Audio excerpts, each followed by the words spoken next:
ஒரே ஒரு 5 லிட்டர் இதய மந்த்ரா கடல் எண்ணெய் பேக் ஒரு மாசம் முழுசுக்கும் அத்தனை சமையல முடிச்சு விடலாம். இதய மந்த்ரா. பெரிய செய்தியை தான் நமது பேராசிரியர்கள் சொல்லியிருக்கிறாங்க. இது மிகப்பெரிய செய்தி மட்டும் இல்லை. இது எப்படி சொன்னார்? அது ரொம்ப முக்கியம். யார்கிட்ட சொன்னார்? எல்லா விதமான மக்களும் வருவாங்க சார்ட்ட. இப்ப உட்கார்ந்து எல்லாரும் நீங்க மாணவர்கள் தான். ஆனா அவர் முதல்ல கூட்டிட்டு வரும்போது எல்லாருமே பதின் பருவம், அடலசன்ஸ், குழந்தைகள் தான் கூட்டிட்டு போய் சொல்றாரு. அவங்கள்ட்ட எப்படி சொல்ல வேண்டும்? பதின் பருவம் குழந்தைகள்கிட்ட சொல்ல வேண்டியதுதான். கேர்ள்ஸ் சொல்லுவாரு, நீங்க சும்மா வந்தீங்க, சாப்பிட்டீங்க, கல்யாணம் பண்ணீங்க, குழந்தை பத்துட்டீங்க, போயிட்டீங்க என்பதில் எந்த சிறப்பும் கிடையாது. நீங்கள் படிக்கணும், ஒரு வேலையில் இருக்கணும், சுயமாக சம்பாதிக்கணும், நம்ம சம்பாத்தியத்தில் நம்ம வாழணும், அதுதான் தன்மானம் அப்படின்னு சொல்லி கொடுப்பாரு. சொல்ல வேண்டிய இடத்துல சொல்லுவார். குழந்தைகளுக்கு இந்த வயதில் முக்கியமானது காதல். அதை நீங்க ஆசிரியரோ ஒரு அப்பாவோ அம்மாவோ சொல்ல தயங்கும் செய்திகளை நேரடியாகவே சொல்லிடுவாரு. இதனால எந்த பயனும் கிடையாது. நீங்க போய் ஒழுங்கான படிச்சு சொந்த கால நிற்கணும், வருமானத்தை ஈட்டணும், சிந்திக்கணும், அந்த பெருமைங்கிறத சொல்லுவார். நீங்க சொல்ல முடியாத விஷயங்களை அவருக்கு சொல்லிக் கொடுப்பாரு. எப்படி சொல்றாரு அப்படிங்கிறது முக்கியம். மூன்றாவது, இந்த கேம்ப், நேச்சர் கேம்ப் பார்த்தீங்கன்னா நடத்துறது ரொம்ப சிரமமானது. அதுவும் குழந்தைகள், ஆண் குழந்தைகள், பெண் குழந்தைகள், அவங்களை கொண்டு போய் ஃபாரஸ்ட்ல கொண்டு போய் அங்க யானையும் புலியும் சிறுத்தை புலியும் இருக்கிற காட்டுல தங்க வச்சு அவங்களை பாதுகாப்பா கூட்டிட்டு வரணும். ஒரு ஆண்டு, 2 ஆண்டு, 40 ஆண்டுகள். சின்ன தவறுகள் நடந்தாலும் பெருசாக ஊதி பெருக்கப்படும். பல்வேறு சம்பவங்கள் அவங்களுக்கு தெரியும். அதை பத்தி அதையெல்லாம் அவர் ரொம்ப சிறப்பாக நடத்தி கொண்டிருந்தாரு. ரொம்ப சாதாரண செலவு. நம்ம சமுதாயத்தில் பார்த்தீங்கன்னா இப்படிப்பட்ட ஒரு பயனுள்ள நிகழ்ச்சி குழந்தை அனுப்புறதுக்கு என்ன செலவுன்னு கேட்பாங்க. ஐயோ 5000 வேண்டாம், நம்ம பேசாம திருப்பதி போயிடுவோம், அது நினைச்சு பார்த்தா இருக்கும். ஒரு ஆள் ஃபோன் பண்ணி சொன்னாரு, சைலேந்திர பாபு சார், இந்த மாதிரி கேரளாவில் ஆயுர்வேத மசாஜ் இருக்கு, நீங்க போறீங்களா சார்? நான் தான் இப்பதான் போயிட்டு வந்தேன். 15 நாள் போனாலும் எவ்வளவு செலவுன்னு கேட்டேன். 5 லட்சம் ரூபாய். 15 நாள் 5 லட்சம். 15 நாள் 5 லட்சம் அப்படின்னா அது ரொம்ப அதிகமா இல்லையா? இதோட அதிகமா இருக்குது சார். 20 நாள் கேம்ப் ஒன்று இருக்கு, 10 லட்சம் ரூபாய். அதுக்கு போறீங்களா, புக் பண்ணட்டுமா அப்படின்னு கேட்குறாரு. இதுக்கெல்லாம் அவங்களுக்கு முடியும். குழந்தைக்கு ஒரு 3000 ரூபாய் ப்ரொஃபசர் கந்தசாமி கேம்ப் நடக்குதுன்னா 3000 மாசம் கொஞ்சம் அந்நியோர் குறைச்சி கொடுங்க. யாரோ சொன்னாங்க, ப்ரொஃபசர் ரொம்ப சிரமமான சூழ்நிலையில தான் கேம்ப் நடத்துறாரு.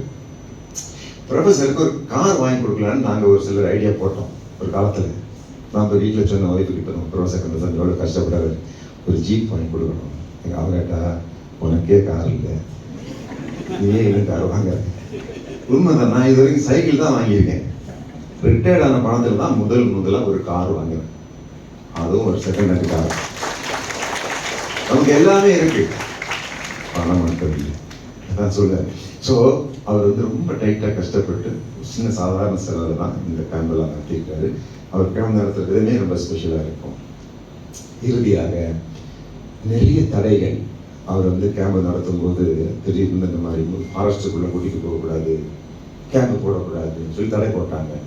அப்போ என்ன பண்ணாரு, கொடைக்கானலில் போய் ஒரு இடத்த வாங்கி அங்கேயே கேம்ப் போட்டு அங்கே உட்கார வச்சுட்டு குழந்தைய ஃபாரஸ்ட்டுக்குள்ளே அவருக்கு ரொம்ப பிடித்த புல்வெளிகள், அதே மாதிரி சோலா ஃபாரஸ்ட் கூட்டிகிட்டு போயிட்டு வந்தாரு. திருப்பி என்ன சொன்னாங்க, சோலா ஃபாரஸ்ட்டுக்குள்ளேயே போகக்கூடாது அப்படின்னு தடை போட்டாங்க. அப்போ என்ன பண்ணாருன்னா நேராக கேரளாவில் போய் மூணாரில் கேம்ப் போட்டார். அதுக்கு மேலாக நமது என்ன சார் இது மான்சூன் ட்ரைன், கர்நாடகாவில் இருக்கக்கூடிய அங்கே எல்லாம் ஃப்ரீ அலோவ் பண்ணிட்டு இருந்தாங்க. கர்நாடகாவில் மான்சூன் ட்ரெயின் ஒரு மாதிரி ஒரு பெரிய விபத்துக்கு உள்ளாகி கோயம்புத்தூரில் கங்கா ஆஸ்பத்திரியில் ஐசியூவில் அட்மிட் பண்ணிட்டாங்க. ஐசியூ அதோட நான் ஃபோன் பண்ணி கேட்டேன் முக்கியமான டாக்டர்கிட்ட, டாக்டர் இந்த மாதிரி பேராசிரியர் ரொம்ப வேண்டப்பட்டவருங்க, லட்சக்கணக்கான மாணவர்களுக்கு இயற்கை முகாம்களை நடத்தி பெரிய அளவில் உதவி பண்ணியிருக்காரு, அன்பானவர். இந்த உலகத்தை நீங்கள் பார்த்தீங்கன்னா சைக்காலஜிக்கலாக பார்த்தீங்கன்னா நாம் செய்யும் எல்லா செயல்களும் ஒன்று நம்ம மற்றவர்களுக்கு அன்பை கொடுக்கறதா இருக்கும், இன்னொன்று அன்புக்காக நம்ம அழுகிறதா தான் இருக்கும். People will be crying for love, இதாக தான் இருக்கும். அன்புக்காக நம்ம ஏங்குவதாக இருக்கும் ஒரு செயல், இன்னொரு செயல் நம்ம அன்பை வழங்குவதாகத்தான் இருக்கும். பூமியில மனித செயல்கள் எல்லாமே இந்த கோட்பாட்டுக்குள்ளதான் இருக்கும். டாக்டர் ப்ரொஃபஸர் வந்து அன்பை செலுத்தக்கூடியவர், உதவி செய்யக்கூடியவர், குழந்தைகளை கல்வி தந்தவர், அவர் எப்படி இருக்கிறாரு அப்படின்னு கேட்டேன். அவங்க சொன்னாங்க, கவலைக்கிடமாத்தான் இருக்காரு, ப்ரொஃபஸர் உயிரோட வருவாரா என்பது சந்தேகம் அப்படின்னு சொன்னாங்க. அந்த அளவுக்கு அடிபட்டு இருக்கு. ஆனால் அதிலிருந்தும் அவர் மீண்டு வந்து மீண்டும் அதே ஜீப்பை ஓட்டிட்டு மீண்டும் கேமரா போட்டு காட்டினவர் டாக்டர்.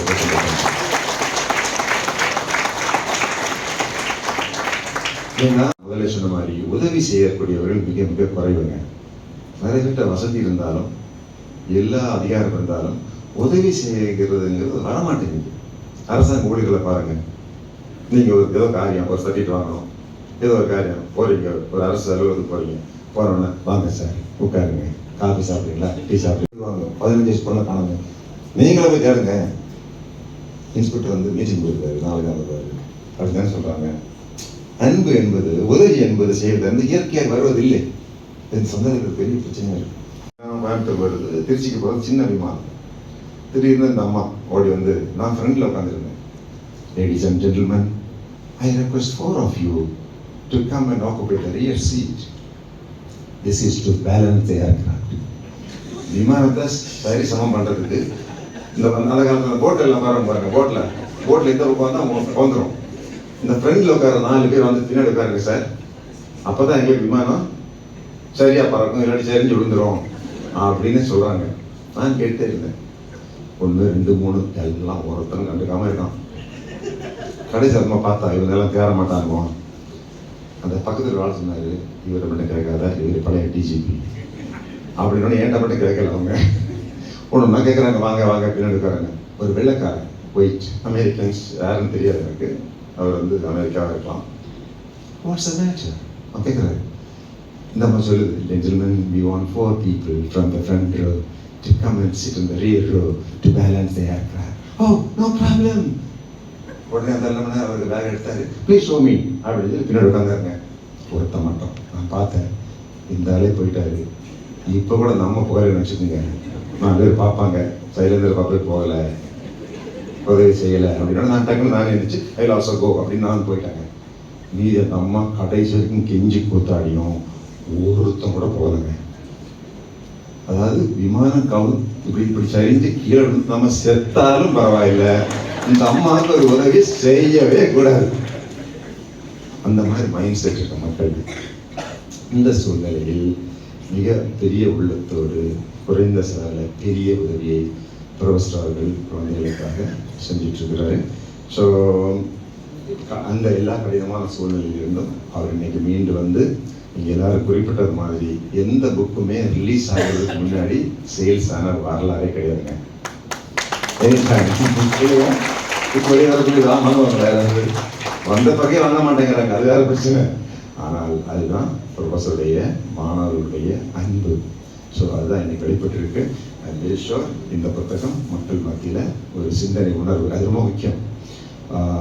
பகுத்தறிவு அவருடைய, அதாவது உலகத்தில் நீங்கள் இந்த உலகமே மாறிவிட்ட காரணம், பெண்கள்லாம் இவ்வளோ ஜாலியாக உட்காந்துருக்கீங்க, படிக்க வந்திருக்கீங்க. ஒரு காலத்தில் நீங்கள்லாம் படிக்கவே கூடாது, நிறைய மக்களுக்கு படிக்க தகுதியும் இல்லை அப்படிங்கிற ஒரு நிலைமை மாறி இன்னைக்கு பெண்களும் ஆண்களுக்கு சமமாக. தமிழ்நாடு காவல்துறையில் 150 காவல் நிலையங்களில் மிக முக்கிய பொறுப்பில் இருக்கிறவர்கள் பெண்கள். பெண்கள் வந்து காவல் நிலைய அதிகாரியாக வர முடியாதுன்னு நினைச்சாங்க, வந்துட்டாங்க. காவல் கண்காணிப்பாக வர முடியாது நினைச்சாங்க, வந்துட்டாங்க. ஆணையராக வர முடியாது, வந்துட்டாங்க. எல்லா பிரிவிலையும் நான் துறை தலைவராக இருக்கும்போது 21 டிஎஸ்பிஸ் எடுத்தோம் போஸ்டிங்ஸ். 21 பேர் டிஎஸ்பி தமிழ்நாடு காவல்துறை. அவங்க 10 வருஷத்துல ஐபிஎஸ் அதிகாரியாக வருவாங்க. அந்த 21 பேர்ல 17 பேர் பெண்கள். நாங்களாம் எடுக்கல, அவங்க எக்ஸாம் வந்து பாஸ் பண்ணிருக்காங்க, ஓடிட்டாங்க. அவங்க இந்த தேர்வில் வெற்றி பெற்று வந்திருக்காங்க, ஆண்களோட போட்டி போட்டு. அந்த அளவுக்கு இன்னைக்கு வந்திருக்குன்னா உலகத்தில் சில சிந்தனையாளர்கள் தோன்றினார்கள். Jean Jacques Rousseau, Bertrand Russell, Jefferson, John Locke, Thomas Paine, இது போன்ற தலை சிறந்த சிந்தனையாளர்கள். எல்லா மனிதர்களும் ஒன்று, ஆணும் பெண்ணும் ஒன்று, இப்படிப்பட்ட பெரிய சிந்தனையை வளர்த்ததுனால தான் இன்னைக்கு இந்த சமுதாயம் நம்ம இந்த அளவுக்கு வந்திருக்கிறோம். ஸோ இந்த சூழ்நிலையில் சில நாட்டு மக்கள் இன்னும் பழைய காலத்து சிந்தனையிலே இருக்காங்க, பழைய செய்திகளை நம்புறாங்க, மனிதர்களுக்கு அறிவியல் சிந்தனை வர்றதுக்கு முன்னாடி எழுதப்பட்ட நூல்களை எல்லாம் பெரிய நூல்களாக நினைக்கிறார்கள். பூமி உருண்டைன்னு தெரியாத காலத்தில் எழுதின கதைகள் எல்லாம் பெரிய கதையை எழுதி பின்னோக்கி பார்த்து கொண்டிருக்கிறார்கள் சில நாட்டு மக்கள். அந்த நாட்டுகளில் மக்கள் ஏழையாகவும் மிகப்பெரிய மூட நம்பிக்கை உள்ளவர்களாகவும் இருப்பார்கள். சில நாட்டு மக்கள் அதையெல்லாம் மறந்துட்டாங்க. முன்னோக்கி சென்று கொண்டிருக்கிறார்கள். முன்னெடுத்து சென்று கொண்டிருக்கிறாங்க. சைனா, சவுத் கொரியா, ஜப்பான் இது போன்ற நாடுகளில் நமது முன்னோர்கள் பெரியவர்கள் அந்த காலத்தில் நல்லா இருந்தது அப்படின்னு பொய் சொல்வது கிடையாது. நாம் அடுத்து என்ன பண்ணலாம்? நமது குழந்தைகள் இதை தெரிந்து கொள்ள வேண்டும், இதை தெரிந்து கொள்ள தேவையில்லை அப்படின்னு குழந்தைகளுக்கு அறிவியல் ஊட்டுகிறார்கள். அப்படிப்பட்ட மிகப்பெரிய அறிவியல் சிந்தனை, மிகப்பெரிய பகுத்தறிவை இளைஞர்களுக்கு ஊட்டிக் கொண்டிருக்கும் பேராசிரியர் கந்தசாமி அவர்களுக்கு மீண்டும் ஒரு பாராட்டுதலை தெரிவித்துக் கொண்டு உங்கள் அனைவருக்கும் நன்றியை சொல்லி